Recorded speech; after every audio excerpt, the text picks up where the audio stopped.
Bismillahirrahmanirrahim. Assalamualaikum warahmatullahi wabarakatuh. Alhamdulillahi rabbil alamin. Wal 'aqibatu lil muttaqin. Wala udwana illa 'alal zalimin. Ashhadu an la ilaha illallah al-malikul haqqul mubin. Wa ashhadu anna Muhammadan abduhu wa rasuluhu shadiqul wa'dil amin. Allahumma salli ala Muhammadin wa ala ali Muhammad kama sallaita ala Ibrahim wa ala ali Ibrahim wa barik ala Muhammadin wa ala ali Muhammad kama barakta ala Ibrahim wa ala ali Ibrahim fil alamin innaka Hamidum Majid. Fa ya ibadallah ayyuhal hadirun ikhwatal iman usini wa iyyakum bitaqwallah faqad fazal mu'minuna almuttaqun. Faqala Allah azza wa jalla fi muhkami tanzil ba'da na'udzu billahi samii'il 'aliim minasy syaithanir rajim. Ya ayyuhalladzina amanu ittaqullaha wal tanzur nafsum ma qaddamat lighad wattaqullaha innallaha khabirum bima ta'malun. Ittaqillaha haitsuma kunta wa adbi sayyi'atal hasanata tamkhuha wa khaliqin nasa bi khuluqin hasanin. Amma ba'd. Ikhwatal iman ma'asyiral muslimin, jamaah kajian Masjid At-Taqwa Komplek Perguruan Al-Islam Honggowongso Solo ya. Azakullah hayatakum. Oh, masih ada pasar kembangnya pula ya. Masyaallah. Alhamdulillah bi ni'mati tatimmus shalihat. Bersyukur pada Allah Ta'ala. Allah karuniakan nikmat pada kita, nikmat iman, nikmat Islam, nikmat berupa sehat dan sempat, di mana kaum muslimin hari ini banyak terpedaya oleh tipu daya nikmat berupa sehat dan juga kesempatan ini. Alhamdulillah kita semuanya dengan nikmat sempat, sehat, iman, Islam senantiasa berusaha untuk memenuhi setiap detik daripada waktu yang kita punya untuk selalu mengingati Allah SWT. Ya akhi, nu'minu sa'atan. Wahai saudaraku, yuk kita beriman sejenak saja. Ya akhi, nu'minu sa'atan. Wahai saudaraku, yuk kita mantapkan hati kita dalam Islam, di mana kita semuanya hari ini dibuat oleh orang-orang yang tidak suka dengan Islam menjauh daripada syariat Islam. Mudah-mudahan kita semua yang hadir pada majlis yang mulia ini benar-benar Allah datangkan pada kehidupan kita, kehidupan yang mendatangkan diri kita menjadi hambanya yang bertakwa, dan kelak ketakwaan ini akan kita bawa pulang menuju Allah Ta'ala dalam kepulangan yang terbaik ketika nafas terakhir yang kita miliki, ketika nafas akhir yang kita punya adalah nafas paling akhir, nafas paling indah, nafas husnul khatimah insyaallah. Amin Allahumma amin. Salawat bering salam kita aturkan pada teladan kita Nabiullah Mustafa Nabi Muhammad sallallahu alaihi wasallam wa ala alihi wa ashabihi wa man tabi'ahum bi ihsanin ila yaumil qiyamah. Ikhwatal iman, ma'asyiral muslimin, kesempatan yang mulia ini saya diminta untuk menggantikan jadwal Ustadz Arif Rahman hafizahullah taala, yang hari ini kabarnya beliau sedang sakit. Beliau ada guru saya dan sempat bersama-sama dengan kami di pesantren Al-Muttaqin Cirebon. Saat itu saya sebagai pimpinan pesantrennya, beliau datang ya, kemudian bersama keluarga besarnya untuk tinggal bersama di komplek perumahan Al-Muttaqin Cirebon.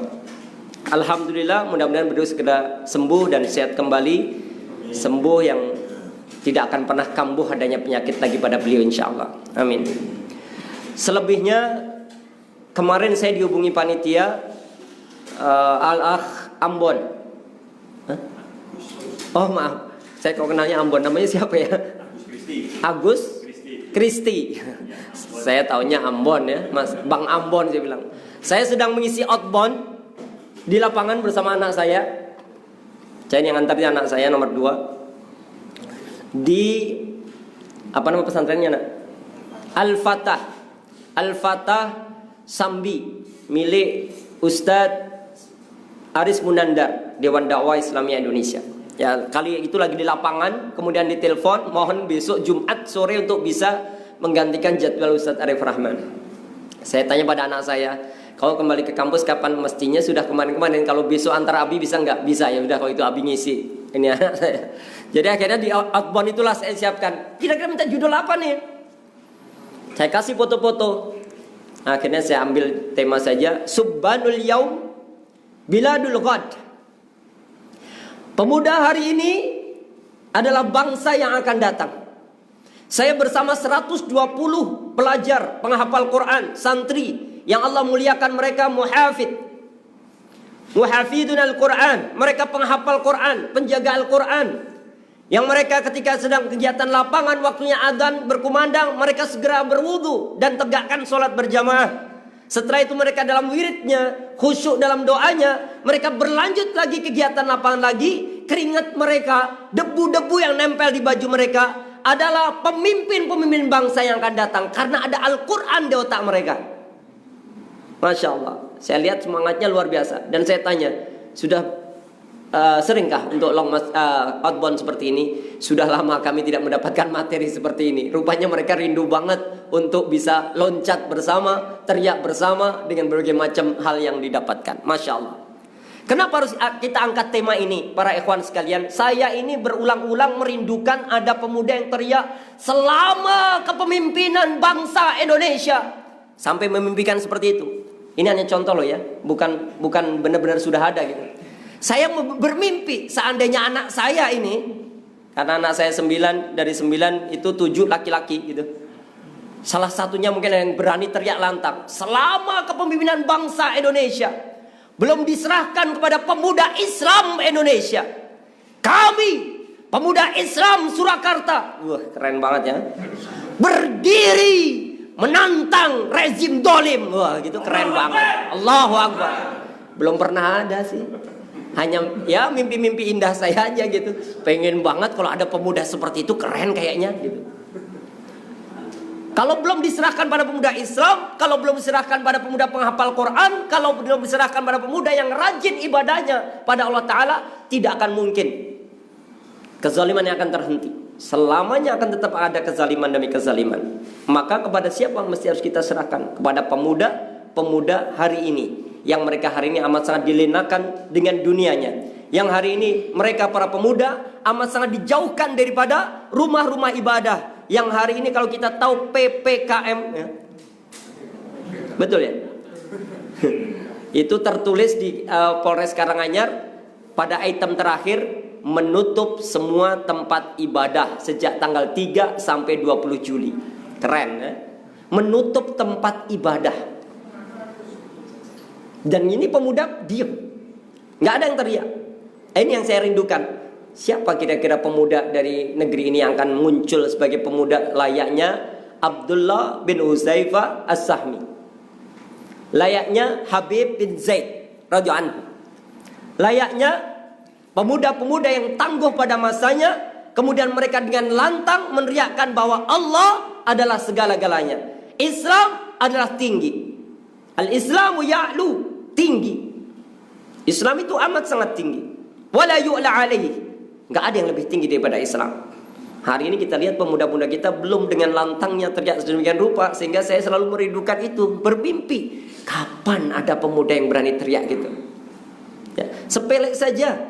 Kalau saya suruh ngajari, akan saya ajari. Teksnya seperti apa, sudah saya ucapkan. Dalam kajian-kajian saya sering ucapkan kalimat ini.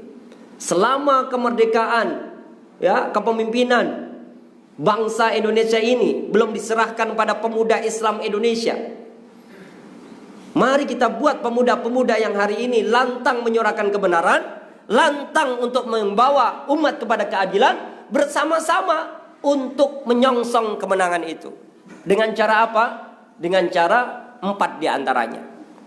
Ini yang saya katakan, bagaimana pemuda hari ini menjadi bangsa yang akan datang, pemimpin di kemudian hari, membawa peradaban umat yang menuju pada maslahat yang lebih banyak lagi, membawa kepada hal-hal yang benar-benar positif di tengah-tengah umat yang dirindukan, yaitu pertama memantapkan keyakinan anak-anak kita ini, la ilaha illallah Muhammad Rasulullah adalah pola konsep pendidikan yang paling utama di antara pola dan konsep pendidikan yang lain-lainnya. Banyak maaf, Betapa dulu berapa tahun yang lalu orang tua kita ini selalu bangga kalau kita mengatakan pada ayah kita, "Wahai ayah, alhamdulillah saya diterima di SMA Negeri 1 Karanganyar." Ya. Kala itu tahun 91 92 saya lulus MTS Negeri Karanganyar, kemudian diterima di SMA Negeri 1 Karanganyar sebagai peringkat ke-38 dari ratusan pelajar yang mestinya diterima. Peringkat ke-38. Kemudian setelah itu bapak saya bilang, "Pak, saya alhamdulillah diterima di SMA Negeri 1 Karanganyar. Dan saya akan angkat nama bapak baik-baik nanti. Saya akan menjadi siswa terbaik di SMA Negeri 1 Karanganyar. Karena saya bukan hanya untuk belajar ilmu IPA biar jadi dokter, tapi saya juga akan menjadi imam di masjid sekolah, di mana masjid itu namanya Masjid Safir. Saya akan menjadi imamnya." Saya bilang gitu. Bapak saya bilang gitu. "Bukan itu yang saya mau. Saya maunya kamu masuk pondok pesantren Al-Mu'min Ngeruki. Karena bapak merasa kamu nanti lebih mulia menjadi imam masjid saja daripada kamu jadi pegawai negeri." Wah, perang saya, otak saya dibuat rancu sama bapak saya. Pengen jadi dokter, pengen jadi pegawai negeri. Tiba-tiba bapak saya merasa lebih engkau muliakan kalau engkau jadi imam masjid. Bagi bapak sudah cukup jadi imam masjid saja. Saya tanya, di mana itu Al-Mu'min Ngeruki itu? Ditawarin pondok, saya bilang nggak bisa. Karena pondok itu membuat tangan saya nanti akan melepuh-melepuh penuh dengan nanah gudikan. Hal itu membuat bapak saya semakin menjadi-jadi untuk nekat memaksakan saya masuk pondok pesantren. Hari ini kalau kita dapati sekolah-sekolah di mana yang kita jumpai, orang tua sudah mulai berpikir secara keras bagaimana anak-anaknya mendapatkan ilmu agama asupannya lebih banyak daripada ilmu umum. Lebih banyak hari ini.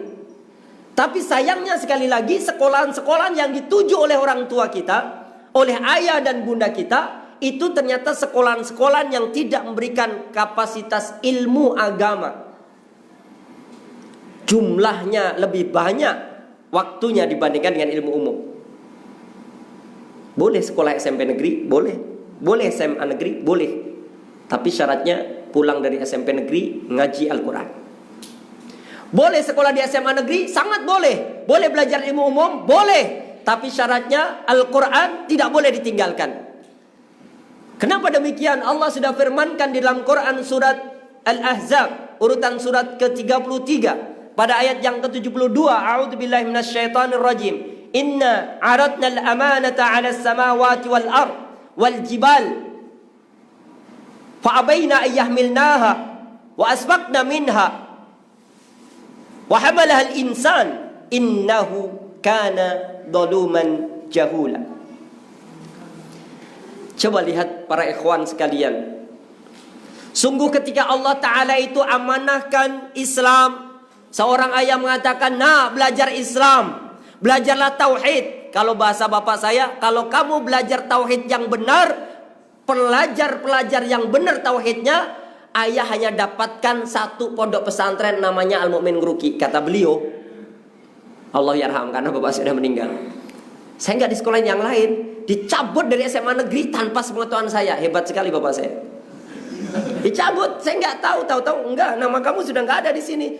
Lah, saya terus sekolah mana? Tahu-tahu saya diajak jalan-jalan, naik bis tingkat. Kakak ipar saya nomor 3, wes pernah numpak bis tingkat? Belum. Ayo numpak bis tingkat kau Palur, engkau teko Pringgolayan. Bayari ku 2.000. 200 ya. Cuma 200 perak waktu itu. Saya seneng naik bis tingkat, di atas, gaya-gaya. Turun Pringgolayan, diajak jalan kaki lewati Cemani yang begitu hitamnya sungainya. Nggak kebayang itu menjadi tempat bagaimana saya sapala harus jepur-jepur direndam-rendam di situ. Saya cuma jijik aja lihatnya kok kayak gini, masuk kayak gini sekolahan gitu. Begitu masuk ke dalam, didaftar, ditulis nama saya oleh Ustadz Imtihan Asy-Syafi'i, ya, beliau nulis nama saya, Samina Surori, tempat tanggal lahir. Saya pikir kenapa sih Kak dicatat-catat segala, kenapa sih Mas? Ya biar kamu terkenal nanti di sini. Nah ini tempat apa emang? Ini mah rumah-rumah biasa aja penduduk kampung. Padahal pondok pesantren ternyata.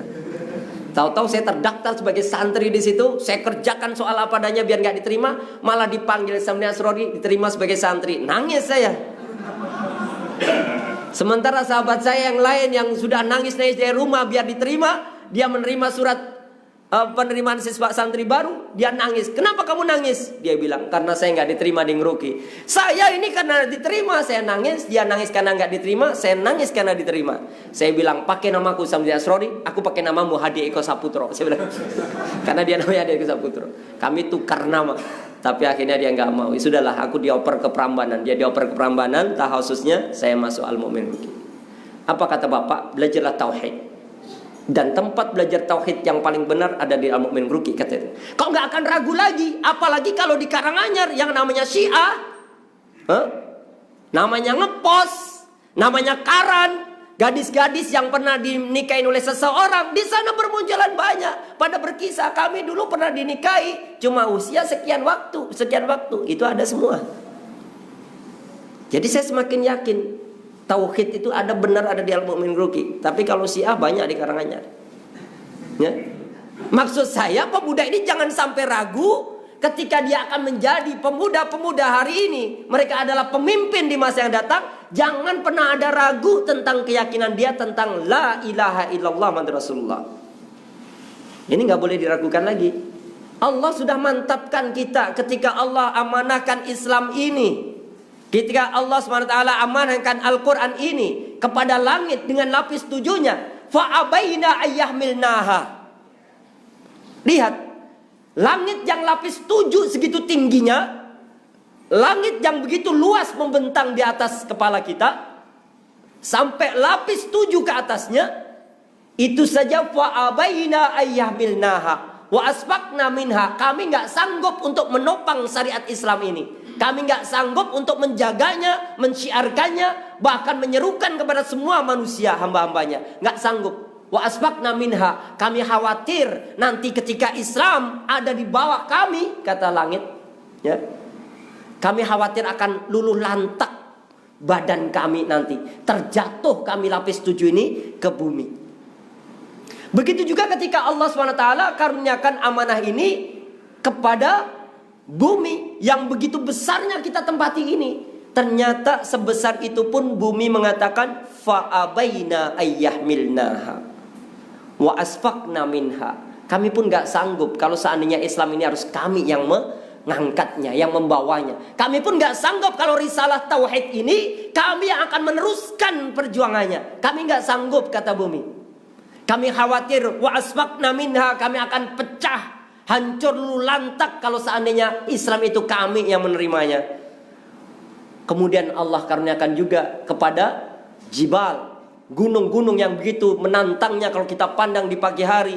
Seperti gunung Lau dari rumah kami tampak begitu gagahnya, begitu besarnya. Ternyata gunung-gunung pun mengatakan fa'abaina ayyahmilnaha wa asfaqna minha. Kami pun gak sanggup untuk membawa Islam ini. Karena khawatir nanti akan remuk lulu lantak kami semuanya, hancur berkeping-keping kami semuanya, kata gunung-gunung. Wa hamalahal insan. Ketahuilah para ikhwan sekalian, ternyata amanah risalah iman ini, risalatut tauhid, risalah Islamiyah ini hanya manusia yang mampu menanggungnya. Hanya manusia yang akan membawanya, hanya manusia yang akan mampu mengusungnya, yang akan menjauhkan dari segala macam hal yang mendatangkan mabarat bagi umat lainnya, menuju kepada hal-hal yang maslahat dan manfaat bagi umat di seluruh penjuru dunia. Manusia, padahal ketahuilah di situ Allah sebutkan innahu kana zaluman jahula. Ketahuilah wahai manusia, sungguh manusia ini semuanya adalah orang-orang yang ada karakter pada kepribadiannya zaluman jahula. Ada kezaliman-kezaliman yang dia lakukan, ada kemaksiatan-kemaksiatan yang pernah dia kerjakan, ada jauh daripada ketaatan pada Allah Ta'ala. Dibandingkan dengan dia ini selalu berusaha untuk mentaati Allah Ta'ala, jauh dari ketaatan. Banyak manusia ini innahu kana zaluman jahula. Kenapa? Karena mereka amat sangat bodohnya, jahil. Ikhwatal iman ma'asyiral muslimin, dari situ maka menanamkan nilai tauhid menjadi pekerjaan utama setiap ayah. Di tengah-tengah krisis yang hari ini menempa generasi milenial di negeri kita, banyak sekali pemuda-pemuda kini ketakutan dengan Islamnya. Sehingga ketika mereka harus yakin dengan Islam, dibuat ragu dan rancu dengan Islam yang mestinya dia yakini. Bahkan ketika mereka seolah-olah pandangan mereka melihat seperti wajah-wajah Islam, ternyata apa yang dibawa adalah jauh daripada syariat Islam yang dicintai oleh Nabi Muhammad SAW. Ada banyak hal yang kita dapati hari ini. Saya ketika menerima kabar dari kantor kami yang ada di Gaza, kebetulan kita dulu pernah merintis kantor bersama Bang Abdillah Onim di Gaza. Ketika sempat tinggal di sana beberapa waktu, itu ngasih kabar, ini Ramadan kondisi demikian. Kemudian Syawal kami berusaha untuk menggelar kegiatan pemuda-pemuda di Karanganyar, kami kumpulkan. Nggak nyampe 200 pemuda dari PII, Pemuda Islam Indonesia, Pelajar Islam Indonesia, PII, Pelajar Islam Indonesia, IPM, Ikatan Pelajar Muhammadiyah, IMM, Ikatan Mahasiswa Muhammadiyah, IPNU, Ikatan Pelajar Nahdlatul Ulama, kemudian Ikatan Pelajar MTA, kemudian ada Forpika, nah, termasuk diantaranya anak saya yang mengetuai, dan masih banyak lagi kita kumpulkan. Nggak nyampe 200 orang kumpul di alun-alun Karanganyar, semata-mata agar mereka ini peduli kepada sesama muslim, sesama mukmin yang ada di Palestina, tepatnya di Gaza ya. Karena kita punya pondok pesantren penghafal Quran yang ada di Gaza, yang dikelola oleh istrinya Abdullah Hanim. Itu ketika kita galang dana peduli itu, ternyata ribuan orang yang kumpul di kuliner, ribuan orang yang sedang bercengkrama dengan keluarganya dengan hiburan malam yang ada di alun-alun Karanganyar, dengan 200 kurang lebihnya pelajar Islam yang pengen galang donasi untuk peduli sesama kaum muslimin yang ada di Gaza. Kami mendapatkan perlakuan yang Masya Allah, dikira pemuda itu adalah yang akan dibubarkan yang ribuan, ternyata yang 200 kurang lebih ini yang suruh bubar segera. Bahkan saya cuma teriak sekali saja, birruh bidam nafdika ya Aqsa. Saat itu juga langsung, kamu yang orasi kesini, gitu ya. Kamu jangan orasi. Saya nggak orasi, Pak. Saya cuma mau ngedarkan kota ini biar kelihatan bahwa kita ini sedang peduli pada sesama. Tapi kamu orasi. Orasi yang dimaksudkan mana? Saya nggak menyampaikan pendapat apa-apa. Saya cuma menyemangati anak-anak muda ini biar dengan ruhnya, dengan jiwa mati hidupnya mereka, dan dengan darah mereka, mereka harus peduli pembelaannya kepada Palestina. Itu saja, nggak ada yang lain. Tapi setelah itu akhirnya menjadi dibubarkan. Nggak boleh ada kalimat lain. Hanya untuk menanamkan keyakinan bahwa Allah SWT perintahkan kepada kita untuk peduli pada sesama. Apalagi yang namanya Baitul Maqdis. Sebagaimana termaktub, ya qaumi dakhulul ardal muqaddasah. Quran surat Al-Maidah ya menyebutkan, ya qaumi dakhulul ardal muqaddasah allati kataballahu lakum. Sudahlah, Allah perintahkan pada kita untuk peduli pada Baitul Maqdis. Itu hanya mantapkan hati wahai pemuda. Itu saja nggak bisa hari ini. Dan pemuda hari ini semakin jauh daripada kalimat tauhid la ilaha illallah Muhammadar Rasulullah. Tidak berani mereka. Disibukkan hari-harinya dengan amalan-amalan yang jauh daripada nilai tauhid. Ketika salah satu dari mereka ini cinta dengan masjid, ketika salah satu dari mereka ini sedang memandangkan azan asyhadu an la ilaha illallah, asyhadu anna Muhammadar Rasulullah, apa yang terjadi? Mereka katakan, ini masjid sampai 14 hari ke depan tidak digunakan untuk sholat. Mohon untuk tidak dikumandangkan azan. Ramadan terjadi di Karanganyar bagian selatan. Ketika anak-anak muda ini sudah mulai semangat untuk meyakini bahwa tauhid adalah segala-galanya, ternyata ada saja pihak yang tidak suka agar tauhid semakin menjauh dari anak-anak kita, dari pemuda kita. Kenapa sebabnya? Kalau sudah tauhid tertanam dalam hati pemuda kita, hilang itu korupsi. Kalau sudah ada tauhid nanti tertanam dalam hati anak-anak pemuda kita, hilang itu yang namanya nepotisme. Kalau sudah ada tauhid itu tertanam di pemuda-pemuda, pada jiwa kehidupan anak-anak kita, sungguh tidak akan lagi ada kezaliman-kezaliman di negeri ini. Karena tauhid mulai dihilangkan, karena tauhid nilainya hanya tipis di hati pemuda-pemuda kita, akhirnya nggak mau orang muda, ya, nggak mau orang tua, kalau memimpin asal-asalan saja, menetapkan membuat regulasi sesuka-suka hati saja. Bahkan kadang-kadang anak kecil pun sudah berani memimpin, padahal tauhid pun dia nggak pernah tahu sama sekali. Ya, masih anak kecil, belum tahu tauhid. Sholat 5 waktu di masjid juga mungkin jarang-jarang. Itu pun kadang-kadang udah jadi pemimpin di satu negeri, ya. Itu merepotkan. Bagaimana akan ngajak umatnya untuk belajar tauhid? Bagaimana akan menanamkan pada generasi selanjutnya bahwa cintanya pada Allah melebihi cinta dari segala-galanya? Sulit. Mari kita lihat contoh pemuda yang dengan gagah berani memelihara tauhid sampai mati. Siapa dia? Lawan daripada Musailamah Al-Kadzab. Siapa dia? Habib bin Zaid radhiyallahu anhu.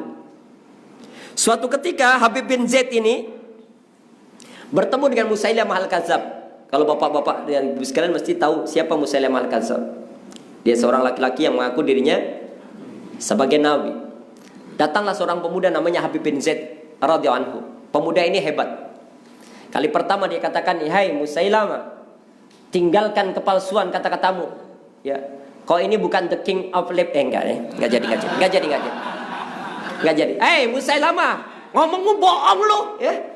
Dusta lu ya." Gitu. Saya ganti aja bahasanya deh. Nanti agak mirip-mirip dikit. Ada yang cedera nanti ya. "Hei Musailamah Al-Kadzab, kau digelari Al-Kadzab, kau pembohong, kau pendusta. Nggak ada nabi selain Nabi Muhammad sebagai penutup sekian banyak nabi. Nggak ada rasul terakhir kecuali yang diutus terakhir adalah Muhammad SAW. Kau palsu, kau pembohong, kau dusta, kau nggak layak untuk menjadi pemimpin di negeri ini." Bukan di negeri pada saat itu. Dia mengaku nabi sebabnya. Coba lihat Bapak Ibu sekalian, apa yang terjadi? Musailamah Al-Kadzab mengatakan, "Wahai Habib bin Zaid, hentikan kalimatmu. Jika saja engkau mau menghentikan kalimatmu, tinggalkan kalimat la ilaha illallah Muhammad Rasulullah. Jika saja engkau mau tidak mengikuti ajaran Muhammad, nabi yang kau anggap nabimu itu, dan kau mau ikut kepadaku, kau akui aku sebagai nabi, wahai Habib bin Zaid, engkau akan mendapatkan apapun yang kau inginkan dariku." Apa yang dijawab oleh Habib bin Zaid? "Demi la ilaha illallah Muhammad Rasulullah, wahai Musailamah, tinggalkan kedustaan." Nekat itu Habib bin Zaid. Apa yang terjadi? Tangan kirinya dipotong oleh Musailamah Al-Kadzab. Dipotong tangan kirinya. Lalu dihentikan lagi dan dia tetap mengucapkan la ilaha illallah Muhammad Rasulullah. Dipotong kaki kanannya sampai menyilang seluruh anggota badannya habis. Terakhir dipenggal lehernya Habib bin Zaid radhiyallahu anhu, dan ternyata dia katakan di akhir daripada hidupnya, la ilaha illallah Muhammad Rasulullah. Adakah pemuda hari ini bisa mengalahkan hebatnya sebagaimana hebatnya Habib bin Zaid radhiyallahu anhu? Sulit. Jangankan itu.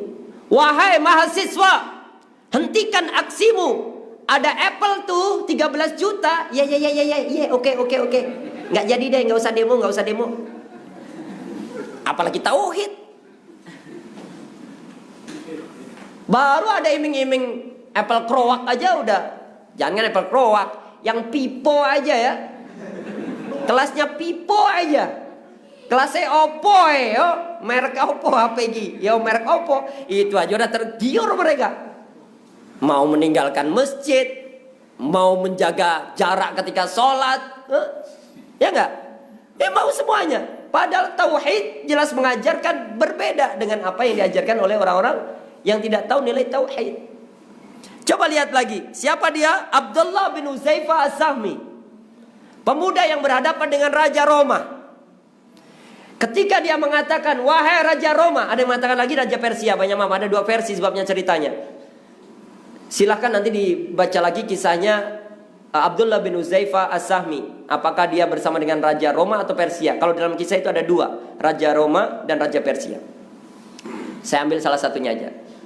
Ketika Abdullah bin Huzaifah As-Sahmi mengatakan kepada Raja Roma, wahai Raja, demi Rabb yang telah menciptakan langit dan bumi, yang telah menjadikan engkau menjadi raja dengan segala macam kekayaannya yang ada di dalamnya, hendaklah engkau beriman pada Allah Ta'ala. Katakan wahai Raja, la ilaha illallah Muhammad Rasulullah, akan kekal kekayaanmu karena hanya untuk Allah SWT.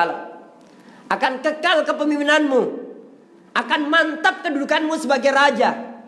Tapi tolong ucapkan la ilaha illallah Rasulullah. Apa kata Raja Roma ini? Wahai Abdullah. Ya, mungkin sambil ketawa. Gitu ya. Nganu. Jangan aja tanya aku ya. Mestinya kamu tidak mengucapkan itu padaku, wahai Abdullah bin Hudzaifah As-Sahmi. Aku ini raja, kau seorang pemuda, berani-beraninya nasihatin aku. Saya tantang kamu, wahai Abdullah bin Hudzaifah As-Sahmi. Kalau seandainya kamu mau tinggalkan ajaran Muhammad, kamu mau tinggalkan Al-Quran, kamu mau tinggalkan Islam, kamu mau tinggalkan kalimat tauhid la ilaha illallah Rasulullah itu, kamu akan mendapatkan separuh kerajaanku dan separuh lagi kerajaan leluhurku. Keren Pak ditantangnya itu. Apa kata Abdullah bin Hudzaifah As-Sahmi? Apa yang akan aku dapatkan darimu nanti kalau seandainya aku tidak mau? Aku akan siapkan kayu bakar. Aku siapkan tempat untuk bikin orang mau mantu dodol yang warna merah itu, yang gede. Namanya apa Pak tempatnya yang gede banget itu? Bukan dodolnya. Tempat gedenya. Wajan ya. Wajan. Bukan wajan. Kenceng. Hah? Cimbeng ya. Oh yang gede ya. Tempayan besar. Kalau seandainya kamu nanti nekat tetap mengucapkan kalimat tauhid, kamu tetap ikuti ajaran Muhammad, kamu tetap cinta sunnah Nabi Muhammad, kamu tetap mengikuti ajaran Islam, wahai Abdullah bin Hudzaifah As-Sahmi, aku siapkan kayu bakar, aku siapkan wajan besar, dan kamu akan kami rebus hidup-hidup di tengah-tengah penduduk yang sedang menyaksikan kamu nanti. Baik, tolong siapkan kayu bakar itu dan wajan besar itu. Isi dengan air panas dan didihkan dengan bara api yang menyala-nyala. Kemudian dia mengatakan, seandainya engkau mau menyerahkan separuh kerajaanmu atau kerajaan nenek moyangmu, bahkan seluruh kerajaanmu dan seluruh kerajaan nenek moyangmu akan kau berikan padaku, sementara aku harus meninggalkan kalimat la ilaha illallah Muhammad Rasulullah, demi Allah saya Abdullah bin Hudzaifah As-Sahmi tetap akan la ilaha illallah Rasulullah. Wahai penduduk sekalian yang datang di alun-alun ini, saksikan aku Abdullah bin Hudzaifah As-Sahmi la ilaha illallah Muhammad Rasulullah. Dimasukkan ke dalam wajan besar itu, direbus dalam keadaan air yang mendidih begitu luar biasanya. Ternyata penduduk sekitarnya mengucapkan, aku beriman pada Tuhannya Abdullah bin Hudzaifah As-Sahmi, la ilaha illallah Muhammad Rasulullah. Belum ada di negeri kita ini yang mampu seperti itu. Yang tadi loh, cukup satu saja. Selama kepemimpinan bangsa Indonesia, itu saja. Belum diserahkan kepada pemuda Islam Indonesia. Saya sebut namanya anak-anak kita. Itu saya sudah nyuruh anak saya, tapi belum berani juga. Mungkin warisan takut dari bapaknya. Coba saya Alfan Fayyaz Nurdin bin Syamsuddin Asrori, anak Mang Ari. Wah, kalau seandainya ini ada anaknya di sini biar tersinggung. Ya. Berdiri menantang kepemimpinan yang zalim. Gitu. Lalu saya itu kan ditangkap toh. Tangkap, sebelum ditangkap baru nanti kumpulkan dulu warga. Saya hanya karena beriman pada Allah Ta'ala, la ilaha illallah, biar semua orang ikut. Coba pemuda kayak gitu, apalagi sampai didor mati gitu. Sudah selesai kan tugasnya. Dan Allah menjadi saksi yang terbaik. Itulah tauhid yang murni. Belum ada di negeri kita ini yang berani seperti itu. Kezaliman iya, kita hanya ngomong aja apa komen yang jelek-jelek. Oh dasar ini apa, Pinocchio dah. Jelek-jelek aja. Komentarnya macam-macam aja. Ya. Iya, oh dasar cebongas, apalagi segala macam. Hanya gitu tok. Nggak ada yang menamurnikan tauhid. Demi la ilaha illallah Rasulullah, terjadi kezaliman di negeriku, maka saya pemuda biru bidam gitu mestinya. Dengan jiwa kami, nyawa kami, darah kami akan bela keadilan. Kami akan musnahkan setiap kezaliman. Siapapun harus kami singkirkan dari muka bumi ini. Begitu pemuda itu mestinya. Takbir. Itu yang pertama. Ini mestinya ya. Kita ini jarang mendapatkan yang seperti itu. Maka memantapkan pada anak-anak kita ini kalimatut tauhid. Bukan hanya diucapkan saja. Karena Nabi kita mengatakan man rabba saghir hatta yaqul la ilaha illallah Muhammad Rasulullah lam yuhasibhu Allah azza wa jalla. Barang siapa seorang ayah mendidik anak-anaknya yang masih kecil, barang siapa seorang bunda mendidik anak-anaknya yang masih kecil, barang siapa seorang pak guru mendidik siswa-siswinya yang masih kecil, barang siapa seorang bu guru, laki-laki dewasa, wanita dewasa mendidik anak-anak kecil di negerinya, hatta yaqul, sampai keluar dari lisan anak tersebut kalimat la ilaha illallah Muhammad Rasulullah, lam yuhasibullah azza wa jalla. Kelak di akhirat tidak akan dihisab oleh Allah Ta'ala, tidak akan dihisab. Maka tanamkan kalimat tauhid yang pertama. Bahkan kalau seandainya mereka hidupnya selalu didampingi dengan kalimat tauhid, kemuliaan akan diberikan Allah Ta'ala kepada mereka. Kenapa sebabnya? Karena mereka dalam beramal, berbuat, bertindak, berupaya, berkarya selalu merasa dalam pantuan Allah, dalam penilaian Allah, dan kelak benar-benar apa yang dia lakukan dipertanggungjawabkan di hadapan Allah Ta'ala. Maka kalimat tauhid jadi yang utama untuk diajarkan. Sampai di saat mereka mengucapkan, meyakini dalam hatinya, dan mengaplikasikan dalam amal perbuatan sehari-harinya.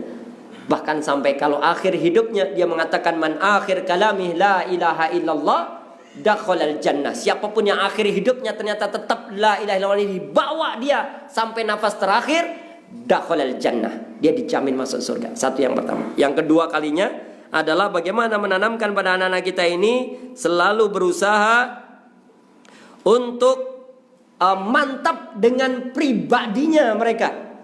Karena pribadi-pribadi anak kita ini berbeda-beda, karakter-karakternya berbeda-beda. Maka mantapkan pribadi mereka adalah pribadi anak-anak pemuda-pemuda yang menyongsong menjadi pemimpin di masa yang datang. Pribadi yang tangguh, yang kuat. Dia beriman dengan kalimat tauhid, dia mantap dengan itu, lalu pribadinya dibuat tangguh. Nabi kita mengatakan al-mu'minu qawiyyun. Seorang laki-laki pemuda yang kuat. Kuat fisiknya, kuat akal pikirannya, kuat hatinya dalam keimanannya kepada Allah SWT, kuat ekonominya, kuat segala-galanya. Al-mu'minu qawiyyun, yang dia benar-benar kuat segala-galanya. Khairu wa habbu indallah, akan lebih baik dan lebih dicintai oleh Allah SWT minal mu'min ad-dhaif, dibandingkan dengan pemuda beriman juga sebenarnya tapi dia dhaif, lemah. Ya, coba lihat pemuda hari ini. Nah, kezaliman terjadi di negeri kita ini. Ben pak, gamenya orang selesai kok. Aku masih mainnya namanya ML, ya, Mobile Legend. Masih ML. Adankah? Belum. Bagaimana ini? Sini belum. Oh, sini belum. Masih lama. Biasanya sampai hadan atau sampai gimana? Oh, masih lanjut tapi 15 menit lagi. Oh iya, siap. Sampai jelang komat ya? Ya. Baik. Memantapkan anak-anak kita ini, banyak maaf, nanti mohon dihentikan kalau harus berhenti. Sampai 4. Yang kedua, memantapkan anak-anak ini pada pribadi-pribadi mereka yang memang itu mengkarakter menjadi pemuda-pemuda yang tangguh. Ada syaja'ah dalam kehidupan mereka, ada keberanian untuk menyampaikan kebenaran di mana saja. Kalau benar, mereka katakan benar. Ya, ada keberanian untuk berbuat baik di mana saja. Memberikan teladan pada setiap pemuda yang ada pada masanya. Hari ini kita sepi daripada pemuda-pemuda yang melakukan kebenaran demi kebenaran, sekalipun kecil, sepi. Adapun 1001. Coba lihat Bapak Ibu sekalian. Ramadan kemarin saya mau ngisi ke daerah Kebun Teh Muning. Begitu sampai di dekat Doro Dongker yang teh itu sebelah kiri saya lihat motor-motor parkir banyak sekali, motornya bagus-bagus. Kawasaki Ninja, X-Max, ya. Begitu lihat mobil di depannya juga, itu mobil-mobil depan, motor-motor itu berhenti gitu. Saya bilang ke sopir, sebentar agak pelan-pelan biar saya nanya, kenapa sih mereka kok berhenti, mungkin kecelakaan di depan. Karena pinggir jalan ramai sekali. Bang, kecelakaan kah? Bukan Pak. Kenapa pada parkir berhenti semua? Nunggu teman Pak, rombongan ketinggalan. Rombongan dari mana? Dari Solo. Nah ini mau kemana? Ngabuburit Pak, buka puasa bersama. Kenapa buka puasa sampai sini-sini jauh amat? Kenapa nggak di masjid terdekat aja? Dijawab oleh mereka itu, Pak, kami tadi udah kumpul di masjid di Solo sana Pak. Gugus Covid datang bilang pada kami, jangan berkerumun, kumpul-kumpul banyak-banyak seperti ini. Sono no kalau mau kumpul di kebun teh sono. Coba Pak. Sono no kalau mau kumpul kebun teh sono. Akhirnya kami bubar dari masjid Pak, ketakutan. Kami semuanya menuju ke sini dan dibayari di Dorodongker. Padahal itu teh, kami tahu teh di sana itu ada yang 15.000 secangkir kecil secuprit. Sejak saya ngisi itu, saya maghrib ngisi kajian jelang buka puasa sampai adzan maghrib. Itu saya dengar suara musik-musik di Dorodongker. Sampai selesai sholat maghrib kami makan. Kemudian sampai isya kami taraweh, kami kultum ba'da taraweh. Kemudian setengah 11 saya pulang. Saya ketemu mereka lagi. Baru pulang kah? Iya Pak. Loh, pulang ke Solo Bang? Iya Pak. Kalian sudah sholat maghrib tadi? Bagaimana mau maghrib Pak? Orang disuguhin makanan banyak banget. Tujuannya buka puasa, karena makanan diberi banyak banget. Lalu kalian pulangnya jam berapa? Ya ini setengah 11. Loh berarti belum sholat isya? Belum Pak. Taraweh? Enggak. Lah kenapa kok nggak dikerjakan maghrib, isya, taraweh begitu? Kan karaokean, tarik sis Pak. Oh, mereka lebih senang tarik sis daripada waladhdallin amin juga. Gimana pribadi anak kita ini yang mestinya kemampuannya kuat menahan itu semuanya? Al-mu'minu qawi. Kami ini kuat. Kami ini kuat. Kami akan bertahan. Ini rumah Allah. Ahabbul baqa ilallahi masajiduha. Tempat paling mulia, tempat paling baik, paling dicintai Allah di muka bumi, masjid. Kenapa mereka nggak bisa kuat seperti itu? Kami nggak akan pernah tinggalkan masjid, wahai bapak-bapak gugus Covid. Kan begitu mestinya. Mereka nggak berani. Sonono, kalau mau kumpul jangan di masjid, nanti berkerumun kalian. Sonono, tempat wisata, bubar semuanya. Di mana Pak? Di mana Pak? Kebun teh tuh Muning, Dorodongker nih, bayarin, seneng banget mereka. Plus karaoke tarik sis lagi semongko ya. Ini anak negeri kita. Bagaimana akan menjadi pemuda di masa yang akan datang menjadi pemimpin bangsa kalau nggak kita tanamkan kemantapan mereka ini punya kepribadian yang benar-benar pribadi yang kuat. Harus kita mantapkan mereka. Kuat segala-galanya, bukan hanya fisiknya, tapi juga ilmu agamanya. Bukan hanya ilmu agamanya juga, kuat amalannya, amal solehnya. Bukan hanya amal soleh saja, kuat dalam mempersembahkan yang terbaik, membawa manfaat bagi umat sebanyak-banyaknya. Harus kuat. Kalau nggak gitu nggak akan bisa punya karakter pemimpin. Apalagi kalau cuma jualan di pinggir jalan, setelah itu jadi pemimpin, nggak layak mestinya untuk menjadi pemimpin. Cuma jualan pinggir jalan. Mestinya benar-benar pemimpinnya karakter masjid. Ya, itu kekuatan real. Hari ini hilang kita pemuda, generasi kita jauh dari masjid. Hanya sebagian kecil yang mendapatkan hidayah dari Allah Ta'ala saja, yang mereka benar-benar memakmurkan masjid. Karena mereka takut luar biasa dengan peraturan yang hari ini dibuat, regulasi yang hari ini ada. 2, menyingkat waktu. 3, adalah bagaimana mereka bisa benar-benar bersungguh-sungguh dalam mensyiarkan penampilan mereka sebagai pemuda-pemuda yang soleh, pemuda-pemuda yang berkarakter islami, yang ikhwan, berusaha untuk menggapai ridha Allah Ta'ala dengan sunnahnya, yaitu mencintai jubah, mencintai gamis, mencintai pakaian ala Nabi Muhammad sallallahu alaihi wasallam. Ini penting. Punya kemantapan hati untuk mensyiarkan sunnah-sunnah, diantaranya penampilan. Kenapa anak-anak kita jadi malu kalau mau penampilan islami? Lihat SMA Negeri 1 Karanganyar. Lagi-lagi saya contoh SMA Negeri 1 Karanganyar, karena dulu sebelum corona itu saya termasuk di antara pemateri kajian Islam intensif di SMA Negeri 1 Karanganyar. Kemudian kami juga buat kelas tahfidz setiap sepekan sekali. Alhamdulillah paling banyak waktu itu 18 juz. Kelas 2 SMA naik kelas 3. Mereka punya cita-cita sampai kelas 3 memang 30 juz.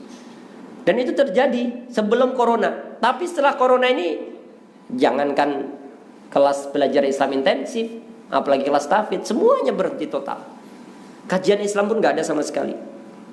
Mereka entah mencari kajian-kajian di mana di lingkungannya atau enggak sama sekali. Saya nggak pernah tahu perkembangannya. Kecuali ada kajian-kajian pelajar Islam Karanganyar gitu. Kayak Forpika biasa, anak-anak saya membuat acara-acara mengumpulkan seluruh pemuda, pelajar untuk belajar. Malu berpenampilan. Dulu di SMA Negeri 1 Karanganyar ada seorang anak, ayahnya pulang daripada umroh. Mungkin pernah saya ceritakan dalam banyak kajian. Ayahnya pulang umroh.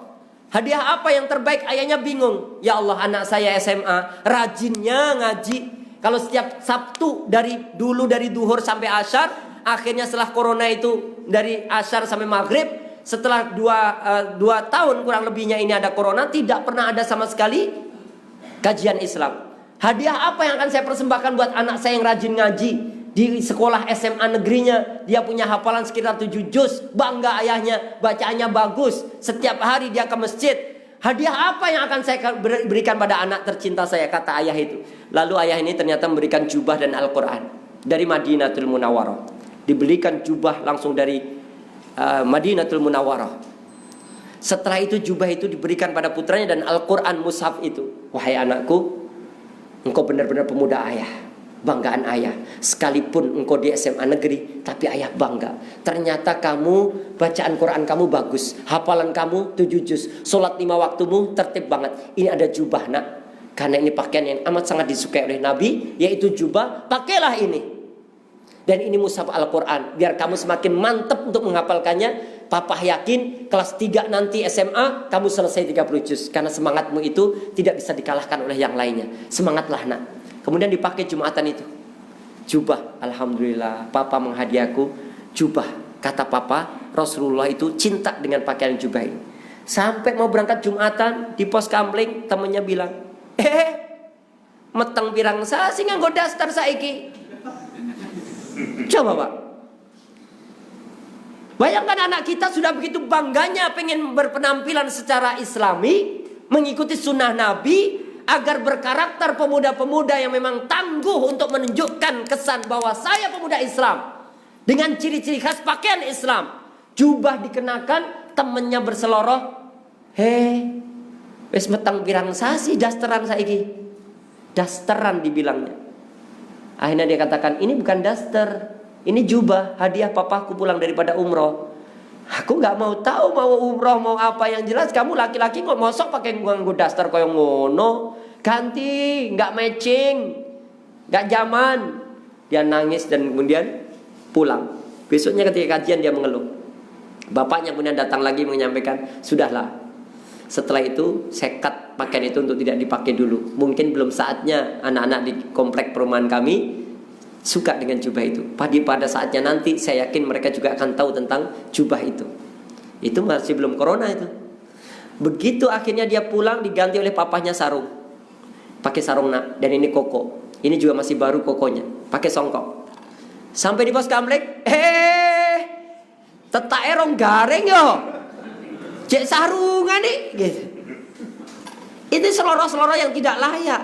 Dan ini ada di negeri kita. Apakah yang berseloroh ini orang non-muslim? Muslim. Apakah itu pemuda yang tidak sholat? Sholat. Bahkan mereka juga berangkat Jumat bersama-sama. Menangislah pemuda ini dan bergantilah dia pakai celana levis agar dia aman. Dia pakai kaos kemudian berangkat Jumatan. Pah, aku gak mau pakai jubah, aku gak mau pakai sarung, aku pakai pakaian-pakaian yang sebagainya teman-teman aja. Dia pakai celana levis kemudian pakai kaos kemudian berangkat Jumatan. Papanya hanya bisa menangis. Di saat ingin mencintai nabinya saja hari ini negeri kita seperti itu. Gak tangguh. Maka mari kita buat anak kita tangguh dengan penampilan Islami, bukan hanya pakaian saja. Dalam hal apapun benar-benar sesuai dengan syariat Allah SWT dan Rasulnya. Apa yang pernah diperintahkan Allah, mereka berusaha untuk mentaati. Apa yang dilarang oleh Allah, mereka benar-benar menjauhi, tidak melanggar sama sekali. Apa yang disunnahkan oleh kanjeng Nabi, mereka cintai sampai mati. Ini yang mesti kita harapkan dari anak kita ini. Dari penampilan, dari tutur kata, model rambut, cara berjalan, segala-galanya ala Nabi banget. Ini yang belum kita miliki. Ya, segala hal. Yang ketiga, karena Nabi kita mengatakan, sallu kama ra'aitumuni usalli. Kalau sholat saja diminta persis seperti sholatnya Nabi, berarti dalam hal yang lain kita juga diminta persis seperti apa yang pernah dikerjakan oleh Nabi. Termasuk cara berpakaian anak-anak kita. Hari ini kita lihat anak-anak kita ini lebih mencintai pakaian-pakaian ala Amerika, ala Yahudi, ya? Ala Nasrani mungkin. Sementara kalau jubah, sarung sudah amat sangat dihindari oleh anak-anak kita ini. Hanya sebagian pemuda-pemuda yang mendapatkan hidayah saja, yang benar-benar mereka tulus ikhlas dengan menggunakan jubah, bersarung, berkoko, berkolansua, ya, bahkan bersorban. Tidak semuanya pemuda ini mau melaksanakan, kecuali mendapatkan hidayah dari Allah Ta'ala. 3. Yang keempat kalinya adalah bagaimana kita menanamkan pada anak-anak kita ini cita-cita yang luhur.